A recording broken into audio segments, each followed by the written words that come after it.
Salut les gars, bienvenue dans cette nouvelle vidéo, j'espère que vous allez bien. En tout cas, moi ça va bien. Alors comme vous pouvez le constater, je viens de me réveiller et je me suis dit, pourquoi pas essayer de faire une journée totalement sans technologie, sans téléphone, sans ordinateur et sans télé. Du coup pour ça j'ai prévu une liste d'activités pour ne pas trop m'ennuyer. Pour ça, pour commencer, je vais me mettre en mode avion. D'ailleurs, est-ce que vous n'avez pas remarqué quelque chose? Dites-moi ce que vous en pensez en commentaire.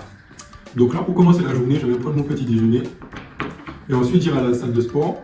Et en fait, pour être honnête avec vous, j'avais prévu de faire ce défi depuis hier soir, 22 h, mais j'ai échoué. Du coup, je me suis dit, on reprend aujourd'hui sur de bonnes bases. D'ailleurs, si vous entendez un peu de bruit, je m'excuse, ce serait expliqué dans une prochaine vidéo, peut-être dans la prochaine vidéo. Allez, je mange et je pars à la salle de sport. Ça y est les gars, j'ai fini de manger, du coup je m'en vais à la salle de sport et je vous emmène avec moi. C'est quelque chose que j'avais complètement oublié, mais là j'aurais pas droit à la musique, j'aurais pas droit aux écouteurs pendant la séance de sport. Et je pense que là c'est la première épreuve, ce sera très dur. Encore on passe pour le chemin, sans écouteurs c'est pas grave, j'aime bien écouter le bruit environnant. Mais ne pas écouter de podcast ou de musique pendant la séance de sport, ce sera très dur.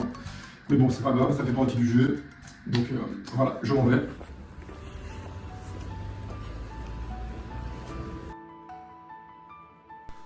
Alors j'ai pas tout filmé mais comme vous pourrez le constater c'est une séance du haut du corps et je peux vous dire que c'était vraiment dur sans écouteurs. D'ailleurs j'ai une vraie question pour vous, est-ce qu'il y en a beaucoup parmi vous qui prennent leur douche directement à la salle de sport après leur séance?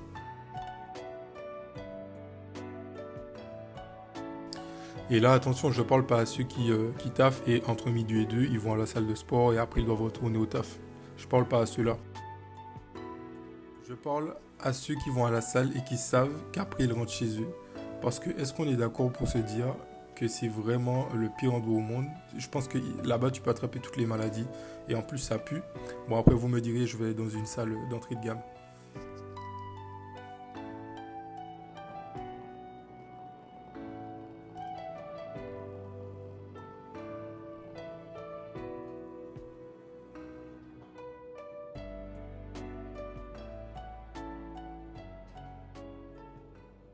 Bon les gars, sortie du sport, petite collation. Comme vous pouvez le remarquer à ma dégaine, je suis très fatigué. Du coup, je vais prendre ma douche, je vais prendre des vitamines, j'ai oublié de les prendre ce matin. Et on passe au plan numéro 2 pour ne pas m'ennuyer. Oh, vous revoici. C'est les corps vous dit peut-être quelque chose. Bon, plus sérieusement, à la base, je comptais juste lire un manga avec vous. Parce que quand même, pour ne pas m'ennuyer, j'ai quand même la chance d'avoir quand même une bonne bibliothèque avec beaucoup de lectures. Mais je me suis dit, pourquoi ne pas vous montrer mes mangas les plus rares, mes mangas préférés. Et peut-être vous donner aussi mon avis dessus. Donc déjà, bon, puisque je l'avais dans les mains, Blue Lock. Déjà, c'est un manga que j'ai commencé très récemment. Donc j'ai pas encore d'avis dessus. Pour l'instant, j'ai lu que le premier tome et ça avait l'air pas mal. Après, franchement, je comprends pas forcément la hype qui est autour. Mais je pense qu'il faut aimer le football. Et moi, je suis pas un très grand fan du football. Donc les connaisseurs me diront. Mais en tout cas, il y a de bonnes refs par rapport à qui. Il y a Messi, il y a Ronaldo, il y a pas mal de noms qui ressortent. Donc ça a l'air d'être un bon manga. Je vais continuer pour me faire un avis plus poussé là-dessus. Alors, qu'est-ce que je peux vous montrer? J'ai Jujutsu no Kaisen. Ça, c'est un de mes mangas préférés. J'ai réussi à trouver le tome 13. Malheureusement, il n'était pas sous blister, mais bon, c'est pas grave. Je crois qu'il me manque un goodies dedans. Mais voilà, c'est l'un de mes mangas les plus rares. Bon, je vais même pas vous donner mon avis dessus parce que je pense que tout le monde aime Jujutsu no Kaisen. Elden Ring, tout le monde connaît le jeu. Mais franchement, il faut lire le manga aussi. Ça apporte beaucoup de profondeur, au jeu. Ça rajoute des choses au lore. Et les dessins sont très beaux. C'est très intéressant, je vous le conseille. Alors, qu'est-ce que je peux vous montrer encore?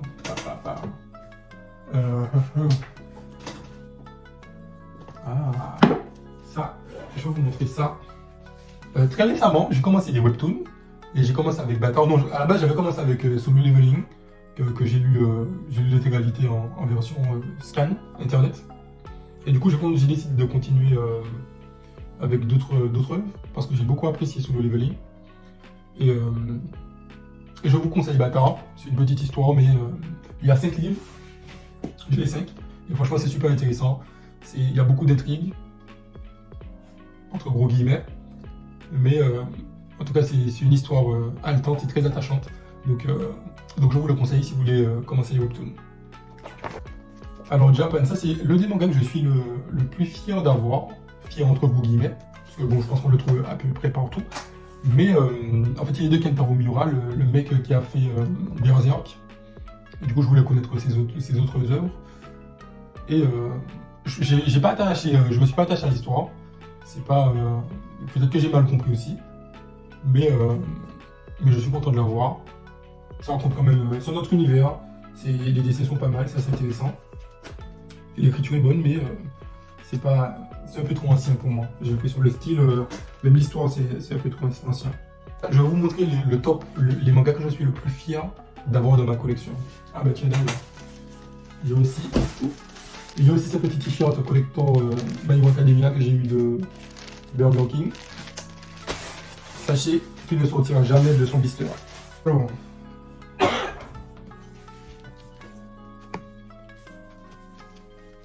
Nine Peaks, c'est un manga un peu comme Tokyo Revenger, mais je trouve qu'il est un peu mieux écrit. Même les personnages, j'ai l'impression qu'ils sont tout de suite plus attachants. Bon, de toutes les façons, je ne vais pas spoiler, mais c'est l'histoire de gars qui retourne aussi dans le passé. Et en fait, il retourne à l'époque où sa ville c'était vraiment un bordel, où c'était rempli de délinquance. Et franchement, je vous le conseille. C'est super bien écrit, c'est super bien. Et je vous le conseille. Bon, du coup, là, je vais vraiment vous montrer les mangas que je suis le plus fier d'avoir dans ma collection. Sans détournement cette fois-ci. Sur One Piece, 105 Collector, avec la jaquette brillante. Ça aussi, je pense qu'on le trouve assez facilement sur Internet. Je pense que pour 15 €, vous pouvez l'avoir, même si c'est un collector. Mais bon, de toute façon, les collecteurs de One Piece, je suis toujours fier de les avoir. Puisque One Piece, c'est la vie, même si c'est un peu moins la vie ces temps-ci. Ce petit collector de Berserk avec la... c'est quoi? C'est une jaquette métallique? Je sais pas si on dit comme ça. Mais c'est très stylé.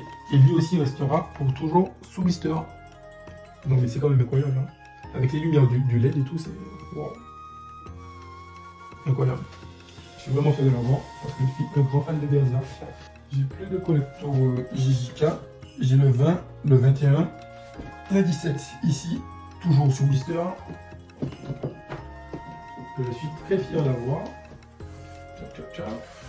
Qu'est-ce que j'ai d'autre? J'ai aussi celui-là. Celui-là, je sais pas pourquoi, One Punch Man. Ça fait un moment que j'ai pas lu les scans, mais je suis quand même fier d'avoir celui-ci. Je sais pas pourquoi, mais j'aime beaucoup ce collector. Bon, après, c'est selon la sensibilité de chacun. Mais je sais pas pourquoi, je trouve qu'il a un style particulier avec Genos en mode surchauffe. Alors, c'est que je vous montre ce collector de Hunter x Hunter. Après là pour l'instant c'est des petits collectors, c'est pas ouf. Je pense qu'on peut le trouver aussi celui-ci. Même s'il doit peut-être se faire un peu rare celui-ci maintenant, avec tout le temps qui est passé. Mais grand fan de Hunter x Hunter. Donc ouais, assez fier d'avoir celui-ci aussi. Alors très grand fan aussi de My Hero Academia. Donc j'ai acheté les 3 tomes collector. Et je crois qu'il y en a eu d'autres depuis. Mais c'est vraiment ceux-là qui m'intéressaient. Donc voilà, je les ai pris tous les 3. D'ailleurs, quand je suis allé voir le vendeur, je lui avais dit que je voulais aussi le tome... attendez, le tome 33. Et il m'a dit qu'il était pas en collector. Je comprends pas la logique, puisque le 31, le 32 et le 34 sont collector, mais pas le 33. Bon. Un petit Chainsaw Man aussi collector. Chainsaw Man, il faut que je commence, que je continue, pardon, la deuxième partie. Parce que ça aussi, c'est masterclass, hein. Donc déjà, j'ai ce Berserk. Celui-ci, je pense qu'il est un peu moins trouvable. Je pense qu'on peut le trouver, mais il est quand même rare parce que je ne l'ai jamais vu en France. Je l'ai trouvé pendant une convention. Et il était le seul. D'ailleurs, j'ai eu de la chance parce que je pense que quelqu'un d'autre l'aurait pris. Donc du coup, c'est le tome collector 41 avec un CD dedans, je crois. Et il est en japonais. Et ouais, je pense que je l'avais jamais vu avant, celui-ci. Et quand je l'ai vu, c'était le coup de foudre. Donc voilà. Celui-ci, vraiment très fier de l'avoir. On continue avec ce tome collector de Berserk qui est sorti récemment. Je pense que beaucoup de personnes l'ont. Et oui, assez récent, mais quand même très fier de l'avoir parce que quand même, il est quand même incroyable. Hein. C'est beau, hein, non? Du coup, c'est le tome collector, le tome 42 collector. Vraiment incroyable. Avec le jeu de tarot à l'intérieur. Je vais vous montrer ce que j'ai de plus cher. Du coup, voici mes tomes. Alors, le tome 98 de One Piece. Ceux-là, je les ai payés vraiment cher parce que je les ai eus après, un peu longtemps après qu'ils soient sortis. Du coup, j'ai dû les chercher sur internet. J'ai dû faire des pieds et des mains pour les trouver. Mais je les ai eus. Du coup, les trois, le 98 bronze, le 99 argent et le 100 or collector One Piece avec la jaquette en cuir. Et ça, je crois que c'est le truc que je suis le plus fier de posséder. Ils sont vraiment beaux. Et j'ai eu de la chance de les avoir aussi sur blister du coup. Ils resteront pour toujours sous blister. Du coup, donnez-moi vos avis en commentaire. C'est quoi vos mangas préférés? C'est quoi les collecteurs que vous avez ou ceux qui vous manquent? Et voilà, dites-moi ça en commentaire. Bon, je vous le demande, donc moi-même aussi je vais jouer le jeu. Alors si je devais dire quels sont mes 5 mangas préférés, déjà on va faire de 5 à 1. D'ailleurs je crois que j'en ai parlé dans ma vidéo sur les mangas. Mais de toutes les façons je pense que je vais en refaire une de vidéo sur les mangas. Celle-ci elle était un peu courte. Du coup, enfin bref. Du coup je vais vous donner mon top 5 de mes mangas préférés. On va le faire de façon décroissante, donc de 5 à 1. Alors du coup, en 5e position je dirais... Après, je dis position, mais je pense que ça peut bouger. Je dirais déjà pour commencer GTO. GTO qui est vraiment un manga précurseur dans mon éducation, je dirais même. Je vais loin, hein, mais c'est vraiment un bon manga. Même quand j'entends les OST et les musiques, ça me transporte tout de suite vers de la nostalgie. Donc GTO en numéro 5. En numéro 4, Naruto. Naruto pour la motivation. La façon de penser, comment il dit déjà, le Nimpo, non. Bref, pour la façon de penser.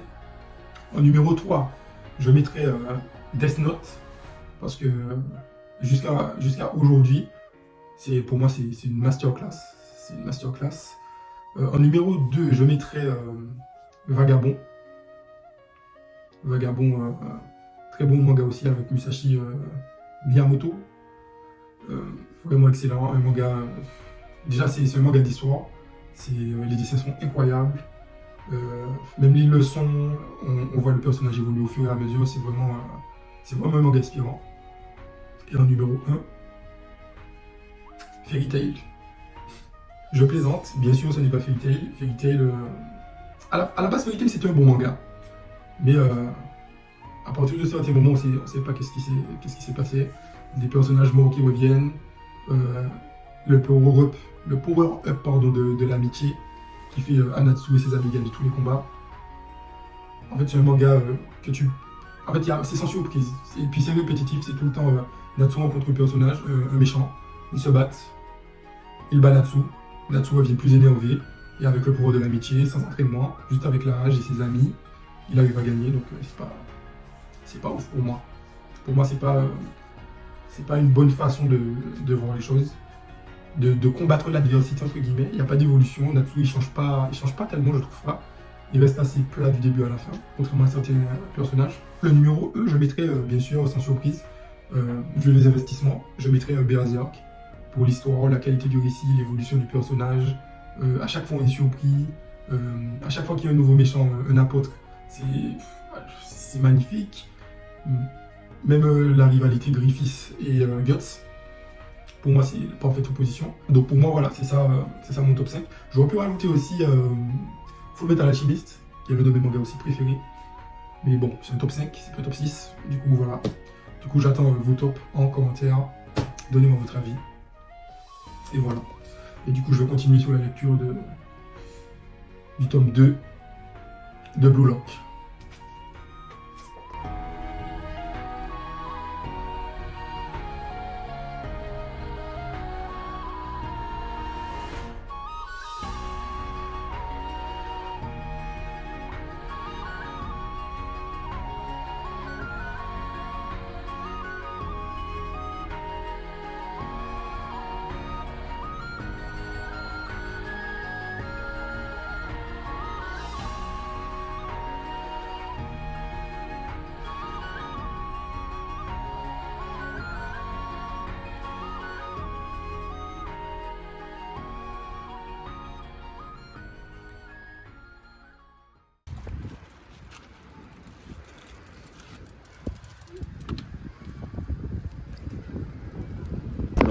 Bon les gars, après cette longue sieste, on se faisait un peu chier à la maison. Du coup, on a pris les vélos de la commune. Et du coup, on va faire un tour du parc. Ça va me permettre de me changer les idées. Vu que de toutes les façons, on a que ça à faire. Allez, c'est parti.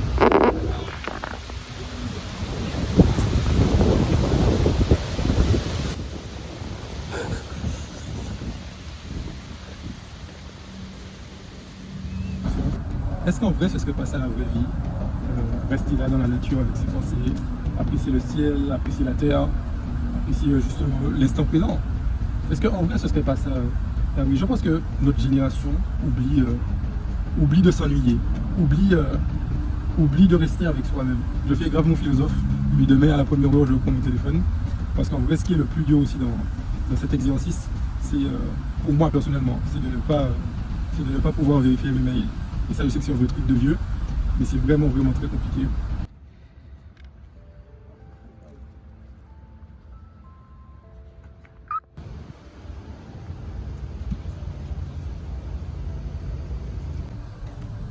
Je relève le défi, et si je réussis, je veux plus d'10 abonnés.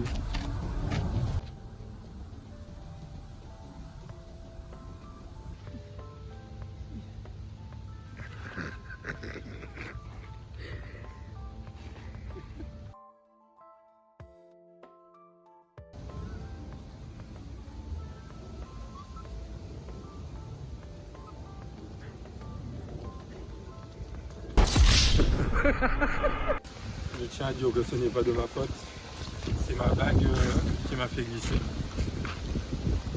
Bon les gars, voici la dernière surprise du coup.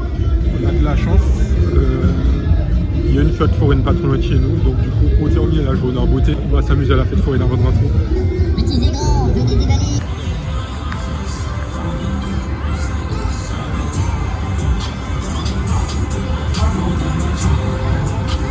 Une fois je l'ai fait, plus jamais. Donc ce soir, n'y comptez même pas. On va jouer au basket, je ne sais pas trop au basket, mais bon, on va se débrouiller là.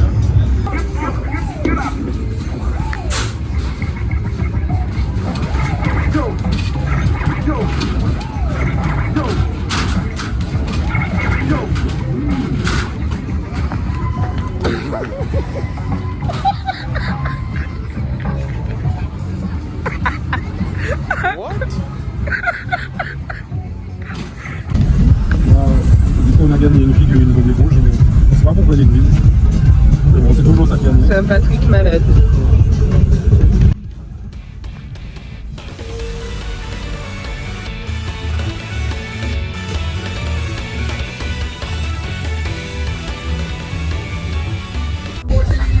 Comme je suis le GOAT, du coup j'ai remporté une figurine de Boruto, parce que je rencontre 2 Minato pardon, et un micro pour Wayne.